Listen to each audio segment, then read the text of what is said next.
What's happening, guys? It's your boy, the Boxing Lowdown, and I'm back here with another Mythical Monday video. Now, as always, people, don't forget to like, share and subscribe. Feel free to drop a comment if you like, and I'll happily get back to you, man. Now, let me just say this for these fantasy matchups, man. I don't have these like planned or anything like that. I don't have like a list of fantasy matchups that I'm going to do next week or the week after and so on. I literally just do it off the cuff. So today, this morning, I went to the gym before work, and I thought to myself, I haven't thought of my Mythical Monday for today. And I had a look through some of the comments of previous videos because I know some of you guys have left suggestions. And shout out to Francisco for his comment. I had a look at his comment today, and he was literally saying, do you do other type of fantasy matchups? Maybe not always people from this generation against people from the last generation. Like, do you do different ones, you know, like greats from different era that fight each other? So I just thought, you know what, yeah, let me have a think about like a different type of fantasy matchup compared to some of the recent ones that I've done. And I stumbled across this one, man. A great heavyweight fight this would have been. Smoking Joe Frazier against Evander Holyfield. How would this have gone if these two were to meet in their prime, man? It's a fantastic matchup, let me say that. And if we're going by today's heavyweight standards, Smoking Joe Frazier and Evander, the real deal Holyfield, these two guys would have been pretty small. They're probably below average size and height for a heavyweight of today. You look at some of these guys today, Tyson Fury, at least 6'7", 6'8", AJ around the same height. I think Tyson Fury could be even taller than that, actually. Wilder around the same. These guys are giants, do you know what I mean? So Evander Holyfield and Smoking Joe Frazier today would be seen as a smaller type heavyweight compared to what we're used to at the moment. But let's not take away from the fact that these two guys were great heavyweights, do you know what I mean? Both of them. And that says a lot when you think of all the heavyweights we've had over the years. Both of these two guys were great. Now, how would this fight have gone if they were to meet? Let's start off with Evander Holyfield first of all before we get into the fight breakdown. Evander Holyfield, as he was a natural cruiserweight, excelled there. Arguably one of the greatest cruiserweights ever. Only him and really Alexander Usyk you could have that debate with, really. Evander Holyfield was right up there. Then he moved up to heavyweight to become undisputed champion. I mean, the guy was a phenomenal fighter, Evander Holyfield. Tough, strong, gritty, and always came to fight as well, man. He was a fantastic fighter. He after Mike Tyson's bubble burst in Tokyo in 1990, and he ended up doing time, of course, Mike Tyson did, it left Holyfield with the perfect chance to, you know, pick up the belts, and he did that against Buster Douglas. And his first three defenses of that belt was pretty straightforward. I mean, there were very old versions of a George Foreman and a Larry Holmes and Burt Cooper in between, but he was beaten up pretty badly against Riddick Bowe in 1992. That was a legendary fight, it was. And yeah, Riddick Bowe really did get the better of him. The two of them would then eventually have a trilogy, and you know, Holyfield did win one of them, but Riddick Bowe would win. He did come out on top. He won 2-1 in that trilogy between them two. So them two shared some legendary fights, Holyfield and Riddick Bowe. But what really, you know, excelled people to Holyfield, not even just his personality, because he was a God-fearing Christian.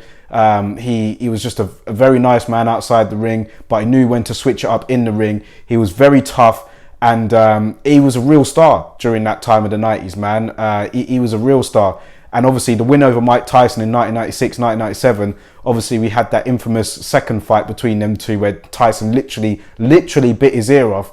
Holyfield has had a great career, man. He went on for far too long. Let me just say that. He definitely did go on for too long. Holyfield should really have retired by like at least the late, you know, 2008, 9, 10, 11. He should have been gone by then. But he carried on. You know, got really old, and you know, we even seen not too long. What was it, last year? He just can't let it go. He still. It was an exhibition fight, but it was horrible to watch, painful to watch, actually. He should be nowhere near the ring. But Holyfield's legacy is secure, man. He was a fantastic fighter at cruiserweight and heavyweight. And he's done what most people could only dream of, which, you know, it just goes to show how great of a career this man has had. And now his son is actually boxing as well. So hopefully I'm sure he is providing the right guidance to him in order for him to have a successful career. But yeah, Evander Holyfield, fantastic fighter, man.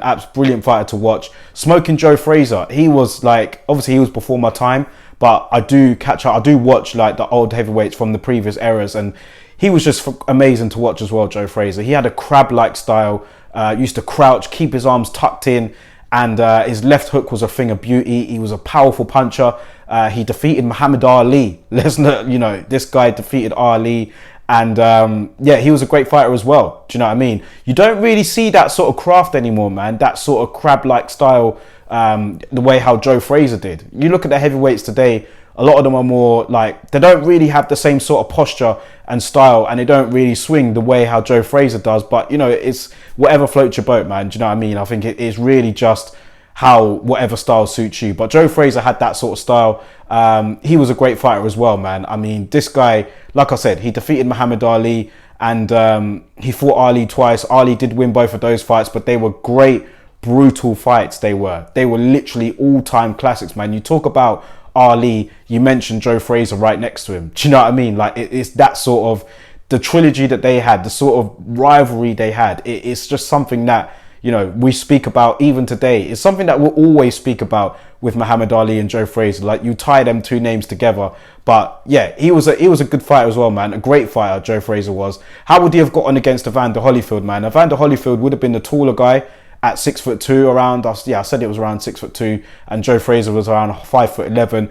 Evander Holyfield would have had the longer reach. He was a lean guy, very muscular, had a solid build, but there's not really a lot of science to this, because both of these two guys would have just went to war. Do you know what I mean? They would have went to war, these two. And yeah, it's really a take your pick as to what you prefer. But I know we have a lot of lasting images of Holyfield and how he's been over the last few years. I mean, he's been out of his prime for so long. We've seen him getting beaten around the ring, but let's remember how good Holyfield really was in his prime up against Joe Frazier, man. I feel I could slightly lean towards Holyfield in this one, but it's really close. It's just one of them where, like, I don't have an argument for whoever you pick. We know that it'll be a great fight. We know that these two would just get down to it. I don't think there'd be too much of a feeling out process. This could be one of those trilogy type fights, if I'm being honest with you. We talk about Evander Holyfield and Riddick Bowe. We talk about Joe Frazier and Muhammad Ali. This right here between these two could have ended up in a trilogy with both of them sharing some victories between each other, and maybe it coming down to the last one. I could definitely see that with these two guys right here. How does this go, man? Let me know in the comments. In their primes, it's a difficult one. Maybe Joe Frazier. It's a tough one. I'm going to leave it to you guys to decide, man. But it's a fantastic heavyweight matchup. Joe Frazier and Evander Holyfield, man. Let me know your thoughts on this one in the comment section below. How does it go? Who wins it and why? And keep letting me know those recommendations for the fantasy matchups next week and the week after and so on. And I'll happily do them, man. I appreciate your comments always. But thank you guys for tuning into this video. Don't forget to hit the sub button on the way out. And I'll catch you on the next video.